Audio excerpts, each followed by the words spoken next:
I know it's a very difficult time in Afghanistan. So I'm glad you're here, and I look forward to answering all your questions. Sir मेरा नाम सलमान जावेद है और मैं पाक Afghan youth forum को look after कर रहा हूँ और पर्पज़ इसका ये था कि पब्लिक डिप्लोमेसी की डोमेन के अंदर हम लोग इंटरेक्ट करना शुरू करें लोगों के साथ और उसके अंदर हमने एक मीडिया कॉरिडोर जो है उसको हमने इस्टेब्लिश करने की कोशिश की थी जिसके अंदर हम मीडिया फ्रेटर्निटी जो है दोनों साइड की उसको इंटरेक्ट कराने की कोशिश करें। तो पिछले 11 महीने में हमने 3 मीडिया इंटरेक्शंस की हैं, this is the third one. और इसके अंदर अब हम अफ़गानिस्तान से जो उनके टॉप टियर के और सेकंड टियर के जो जर्नलिस्ट हैं उनको यहाँ लाने में कामयाब हुए हैं। Thank you, sir, for your time. My name is Muhammad Ibrahim Muman, and I'm a sports journalist. معنا از احسان الله حاکم د افغانستان راغلم د خبریالان ډله کې د کابل نیوز تلویزیون د خبر منیجر یم. Salam. My name is Ali Akmal. I am a journalist in Afghanistan, and good to see you. Assalamu alaikum. My name is Farid Azim. I am the director of Afghan Cinema Association. Assalamu alaikum. My name is Irfanullah, and I represent business community, and I'm industrialist in Kabul. Assalamu alaikum, sir. My name is Dr. Salma Malik. I'm a teacher at Quaid-e-Azam University, Islamabad. I'm part of the mentor group of the PTI. Assalamu alaikum ji. I am Dr. Shabana Fiaz. I am heading the Defense and Strategic Studies Department, Quaid-e-Azam University, and I'm also part of the Pak Afghan group. Assalamu alaikum, sir. My name is Shahid Khan. I'm the member of the Pak Afghan Youth Forum, and I'm coordinator for the Afghanistan at Pak Afghan Youth Forum. Assalamu alaikum, sir. I'm Reema Shaukat, and I am part of Pak Afghan Youth Forum. I am looking after the media and outreach in Pakistan for Pak Afghan Youth Forum. Assalamu alaikum. My name is Shugfa Siddiqui. I am director of ZAN in Afghanistan. Assalamu alaikum. My name is Asad Kosha. I am the chief editor of Kabul Now. Assalamu alaikum. My name is Zahra Siddiqui. I am presenter for Ariana News TV. Assalamu alaikum. Zamanu Freidundi, the Tulu News Khabariyalim. Thank you for having us. It's an honor to be here. I'm Shahrazad Kufi. I am director of a non-for-profit organization in Afghanistan. I'm also a coordinator with the Pakistan-Afghanistan Youth Forum. Assalamu alaikum. Mirwais Nuri, I'm a Afghan journalist, the Afghanistan New Bansatgun Madbati Masul. Okay ji. कौन questions करेगा? One question is that this is injected in Afghanistan, in the people of Afghanistan, that India and Pakistan are part of the problems in Afghanistan. So have you ever tried this president or government of these 3 countries to sit together? I haven't seen anything like this. We have bilateral visits, but I didn't see any trilateral meeting, India, Pakistan, and Afghanistan. And my second question is about sports. You are iconic in the region. There is any plan of sports activities from Pakistan side in Afghanistan, because you have implemented so many projects in Afghanistan, but nothing about sports yet? The issue with India, the problem we face with India is that on the 5th August 2019, India unilaterally discarded the United Nations Security Council resolution and took away the statehood of Kashmir. Now, in 1948, there were 2 resolutions that the people of Kashmir, through a plebiscite, they would decide whether they want to be part of India or Pakistan. Since that right was not given to them, the people of Kashmir have since then struggled to get that right, and Pakistan has backed them. But on 5th August 2019, India took away that statehood, that special status of Kashmir. So from then onwards, Pakistan has broken off all diplomatic relationship with India. And unfortunately, until they restore that statehood, we cannot really have a trilateral talk, which means India, Pakistan, and Afghanistan. I have been to Afghanistan. I have good relationship with President Ghani, and our own relationship has been very good. except that recently there have been statements from Afghanistan which basically accuse Pakistan of what is happening there. And it's very unfortunate because we feel that no country has tried harder than Pakistan to force the Taliban to get on the dialogue table, first with the Americans, and then trying to get them on a dialogue table with the Afghan government. But no country has tried as hard as we have. And this has been verified by the focal person, the United States focal person, Zalmay Khalilzad. Sports. Frankly, I haven't had time for sports in these last 3 years. There have been so many other issues. But what I can say is that I don't think any country, I know the history of cricketing world, no country in such a short space of time has improved in cricket as Afghanistan. It is, someone who understands cricket, I can tell you this is unheard of. Countries that have reached the status of Afghanistan have been playing cricket for 70 years. The Afghanistan cricketers have basically learned their cricket in the refugee camps here, which is last 40 years, so it's remarkable. تا چی حد میان حکومت ملکی پاکستان و حکومت نظامی پاکستان توافق وجود داره؟ به خاطر از اینکه بارها حکومت ملکی پاکستان از افغانستان حمایت خود اعلام کرده و گفته ما امرایشان همکاری میکنیم ولی در عمل چون این چیز نبوده. امی سوال است. تشکر. There is a feeling in Afghanistan, and unfortunately this feeling is deliberately being perpetuated by India, that Pakistan is controlled by the military establishment. All the policies, foreign policies that my government has made have been part of a manifesto. They have been part of a manifesto for the past 25 years. I have, whatever foreign policy I have had has been part of my party's manifesto. So I always believed that there was no military solution in Afghanistan. I always believed that eventually there will have to be a political settlement in Afghanistan. It's exactly what I have been saying for 15 years, what I've been saying since I've been in government for the last 3 years. The Pakistan army fully supports the government. I always wanted to have peace with India. The Pakistan army has fully backed all my initiatives towards India for peace. It's India that refuses to have peace because India today is controlled by the RSS ideology, which is anti-Pakistan and anti-Muslim. And it is shown in what they have done in Kashmir. And if all you have to do is see what happens in India to the Muslims, the cow vigilantes who kill Muslims in the streets never get convicted because they are supposed to have eaten cow. And the suffering which especially Muslims, but also other minorities like Christians, they feel because of this Hinduvta, RSS ideology. That is what is coming in the way of us peace with India. So, but the Pakistan army has stood by my government in every way. There is no difference. So now we come to Afghanistan. The country, and I repeat, the country that of all the countries in the world wants peace in Afghanistan is Pakistan. Why? Because number one, if there's peace in Afghanistan, then Pakistan is connected right up to the Central Asia. We have already signed a contract, signed an agreement with Uzbekistan for the Mazar-Sharif Peshawar Railway through Afghanistan. So all our future economic strategies depend upon peace in Afghanistan. That's number one. Number two, the people of Pakistan always think of people of Afghanistan as probably, if not neighbors, as our brothers.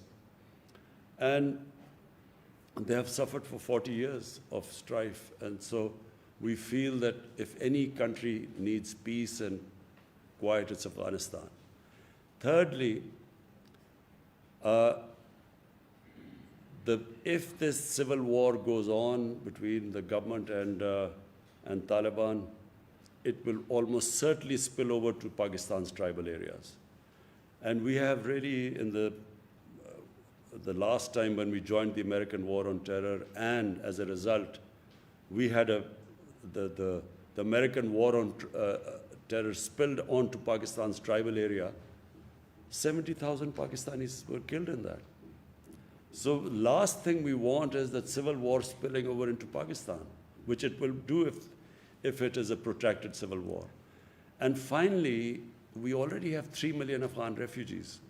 We cannot afford, if there's civil war, there will be more refugees coming in. And Pakistan does not have the economic conditions to, to have another influx of refugees. So it is in our interest, and that is why Pakistan has tried its best, is trying its best for a political solution in Afghanistan. Thank you so much for your time. سوال من این هست که میخوایم پرسان بکنم در ارتباط به حملاتی که فعلا طالبان در ولسوالی‌های افغانستان انجام میتن و کارهایی که اینا انجام میتن وارد خانه‌های افغان میشن. آیا از نظر شما این گروه کارهایشان چگونه است؟ غیر انسانی هست یا گروه تروریستی هستند طالبان؟ آیا این شما میپذیرین؟ و دیگه ای که در این اواخر آیا اجساد پاکستانی را شما کشور پاکستان دریافت کردن از افغانستان تسلیم شده باشند؟ نظرتان در این ارتباط چی هست؟ و با چنین شرایط نتیجه روند صلح را در افغانستان شما چگونه میبینین؟ من حیث یک کشور خیلی نزدیک بر افغانستان. تشکر. First, what the Taliban are doing or not doing has nothing to do with us. You have to speak to Taliban about what they're doing. We're not responsible. Neither are we some spokespersons for Taliban. But you have two choices. 20 years, a military solution has been attempted to bring peace to Afghanistan. That's failed. Now you have a choice. Either this American-backed military solution, you can continue, because if you feel the Taliban are not someone you want to have in part of your government, you can keep on the course of a military solution.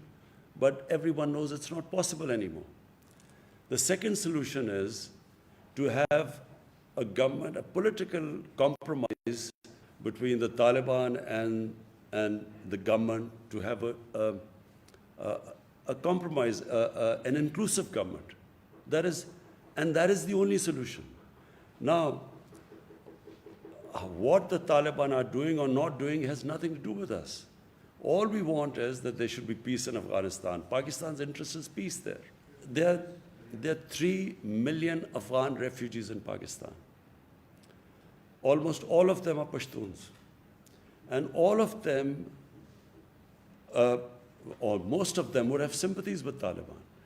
How is Pakistan supposed to check who is going over there to fight or not when there are about 25,000, 30,000 people who cross every day?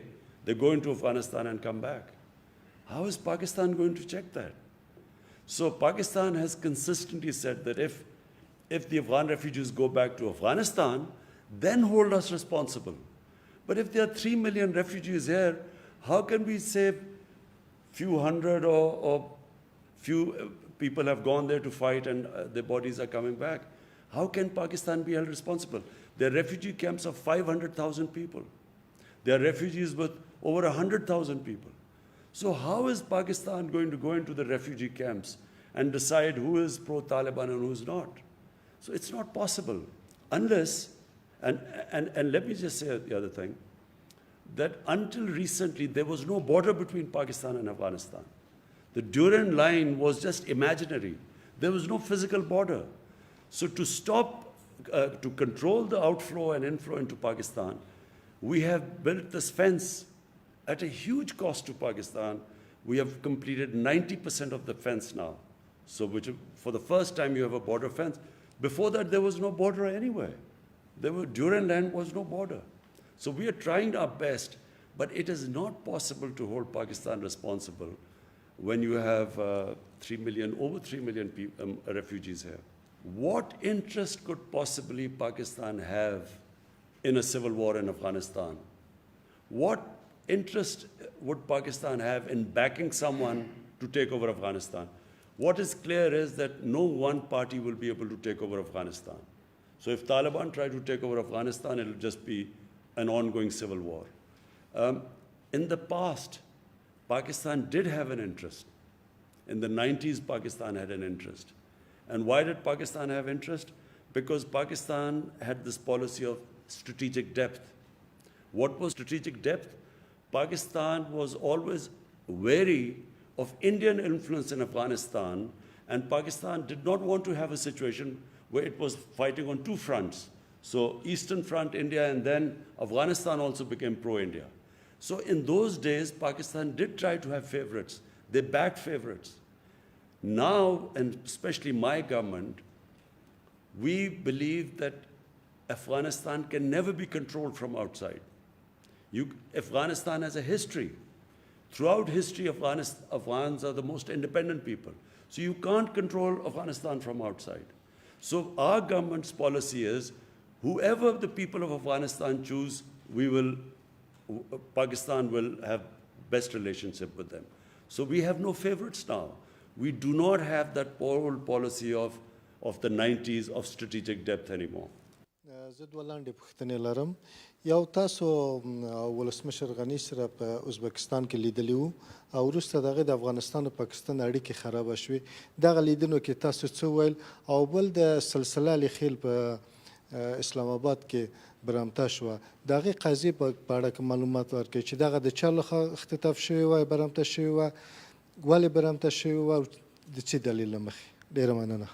First thing is that whatever I'm telling you, I told President Ghani. I told him that Pakistan, President Ghani felt that, we should try and stop the people going across. We told them that we can have a joint, we will have a joint inspection. You tell us where people are crossing, we will take action. We assured him about that. Because we know that all the fighting people, if half of Afghanistan is with Taliban, what would they be doing in Pakistan? They talked about families of Afghans, of Taliban in Pakistan. The question is, should Pakistan put their families in jail? What is Pakistan supposed to do with their families if they're here? And then, if there are few Taliban leaders who have families here, the only leverage we have is because of that. The reason why they actually had talks with the Americans and Pakistan was able to make them have talks with the Americans was because of this leverage. If you put them in jail or if you take action against them, that leverage goes. But more importantly, I got the impression that somehow the Afghan government feels that we should take some sort of a military action against, force whoever the Afghan or, who the few pro-Taliban people or Taliban leaders are here. But so number one, we will do everything, but we will not use military force anymore in Pakistan. As I said last time, we were fighting someone else's war and we ended up 70,000 Pakistanis were killed. So there is a consensus in Pakistan that we will not use military action. Short of military action, we will try our best. How much ever pressure they want us to put on the Taliban, we will, because it is in our interest there's peace in Afghanistan. But we will not use military means. We are clear in Pakistan about that. The ambassador. So, we have detailed now through the Safe City cameras, we have detailed, charted out the exact path taken by the daughter of the ambassador. And, the taxi drivers, the taxis which the ambassador's daughter took, we got through the cameras, we got the numbers of the taxis, we called these people up, they've all been interrogated. They have, so unfortunately the explanation doesn't tally what the ambassador daughter says and what the cameras show, where she says that she was put in a taxi and taken away and they was beaten up. But there is a picture of that taxi, and she's sitting there, and she's fine. And the driver was called up in the police officer show. So unfortunately, we didn't get the answers because the police has now all the record, charted all the areas where she went, and it doesn't tally with what her accounts are. There's a discrepancy there. And unfortunately, they went back, so we have no way of confirming what happened. But the account of the ambassador's daughter does not tally with all the cameras which show her going into the 3 different taxis. The taxi drivers were interviewed, got into the police station. It does not match there. Sir, Yeah. Afghan government has requested for a team to visit Pakistan for sharing this investigation, and we have conveyed our confidence for that team to visit next week. So you've heard that there's a team coming from Afghanistan. We will give them all the information they want. We will give them the pictures from the safe city cameras, exactly the movements, and so that they can go and ask the questions to the daughter when they go back. بخیر تشکر از این میکنم که فرصت گذاشتین وقت گذاشتین بر ما. میخوایم سوال داشته باشم در قسمت پروسه صلح افغانستان. این که پاکستان بارها گفته که ما در قسمت پروسه صلح با افغانستان صادق هستیم و همکار هستیم. پس مراکز مشورتی طالبان فعلا در قلمرو پاکستان نشان دهنده چی است؟ تشکر. We have consistently asked the Afghan government to tell us where these shuras are and where the hubs are, supposedly where the Taliban are supposed to be. We kept hearing about this when the Americans were conducting operations. There were drone attacks in the tribal areas. Americans were, killing people through drones. So why didn't they spot this Quetta Shura and so on? Because we've always asked them to tell us where this Quetta Shura and so on. The thing is, if the Taliban meet within the Afghan refugee camps, as I said, one of the refugee camps is over 500,000 people. There's another is 100,000 people and so on. So it's not easy for Pakistan to tell them exactly, who's coming and where. This has been asked over and over again, and let me just, in the end, say one thing. The reason why 150,000 NATO troops, the greatest military machine in the history of mankind, the reason why they did not succeed in Afghanistan has nothing to do with Pakistan. It's exactly what the Americans did in Vietnam. When they failed in Vietnam, they blamed, some insurgents from Cambodia or Laos, and they actually bombed Cambodia and completely destabilized Cambodia. But they still didn't make any difference. We were told at one point that the Taliban main sanctuaries were in North Waziristan. They kept pushing us that we should take action in North Waziristan. Finally, after 4 or 5 years, Pakistan actually took action in North Waziristan. 1 million people were internally displaced from North Waziristan when Pakistan took action. 1 million people were displaced. Some Pakistani soldiers lost their lives. The whole area was cleared. But what difference did it make? This was in 2014. It made no difference at all. Nothing happened. I mean, it's not that suddenly the NATO troops won the war in Afghanistan. Nothing happened. So, this blaming for a flawed strategy, surely the Americans should have started talking to the Taliban from a position of strength. When there are 150,000 NATO troops, that was the time to talk to them. Talking to them when there's an exit date given and when there are a few thousand troops left, how do they expect that Taliban would now compromise? The time to make them compromise or a political settlement was when they were in a position of strength. Half the Afghanistan is in Taliban, and why do they need Pakistan now? که امریکا له تاسو نه غوښتنه وکړي چې د پاکستان له خاورې د افغانستان په خاوره کې پوځي عملیات وکړي، آیا تاسو د پوځي عملیاتو یا هوایي عملیاتو اجازه ورکوئ؟ او دویم سوال، د افغانستان او پاکستان دا روابط چې اوس خراب شوي د دې عواقب تاسو څنګه ارزوئ؟ Now, my question is that what will the Americans achieve operating from Pakistan, what they could not achieve in 20 years operating from Afghanistan? I don't know. If someone can convince me that suddenly it would make a big difference and there will be peace in Afghanistan by them operating from Pakistan, maybe we would consider it. But what they haven't achieved in 20 years, how do they expect to achieve right now from Pakistan, having bases there? All it will do is, it will involve Pakistan in a conflict which Pakistan has nothing to do with it. So why would we want another conflict on our hands when already when we were fighting the US war on terror, we lost 70,000 people, over $150 billion lost to the economy. Why would we want to get ourselves in another conflict? So that's the reason why Pakistan sees absolutely no reason for them to have bases and operating from within Pakistan. Future relationship with Afghanistan, I see our relations between the two countries will get stronger with every passing year. And the reason is that Afghanistan needs Pakistan, Pakistan needs Afghanistan.